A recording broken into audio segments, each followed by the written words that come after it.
আসসালামু আলাইকুম রহমতুল্লাহ। এটি আমাদের একটি ঘাস ক্ষেত। এখানে আমরা নেপিয়ার জাতের ঘাস চাষ করেছি।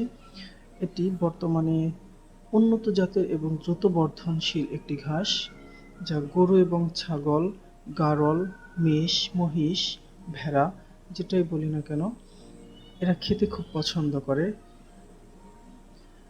এই ঘাসটি অনেক পুষ্টিগুণ সম্পন্ন।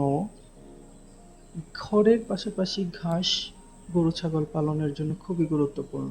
শুধু খড় বা দানাদার খাদ্য খাইয়ে গরু বা ছাগল লালন পালন করা যায় না, আর লালন পালন করলেও তা লাভজনক হয় না, কারণ বর্তমান বাজার মূল্যে দানাদার খাদ্যের চড়া মূল্য। এটি আমাদের আরেকটি ঘাস ক্ষেত। এখানেও আমরা একই জাতের ঘাস চাষ করেছি, তবে এখানে ঘাস নেপিয়ার জাতের ঘাসের পাশাপাশি এখানে ছনও আছে। এই ছনগুলো আসলে আপনা আপনিই হয়েছে। আমরা এগুলোকেও গরুর জন্য খাবার হিসেবে নিয়ে যাই।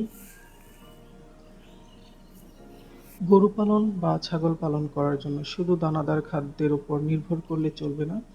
দানাদার খাদ্যের পাশাপাশি যথেষ্ট পরিমাণ ঘাসের যোগান রাখতে হবে।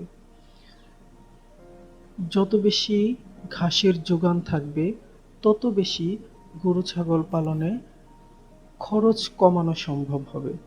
আর যত খরচ কমানো যাবে, এতে ততই লাভের আশঙ্কা বেড়ে যাবে। শুধুমাত্র দানাদার খাদ্য খাওয়ালে তাতে গরুতে বা ছাগলে লোকসানের সম্ভাবনাই বেশি। আসসালামু আলাইকুম।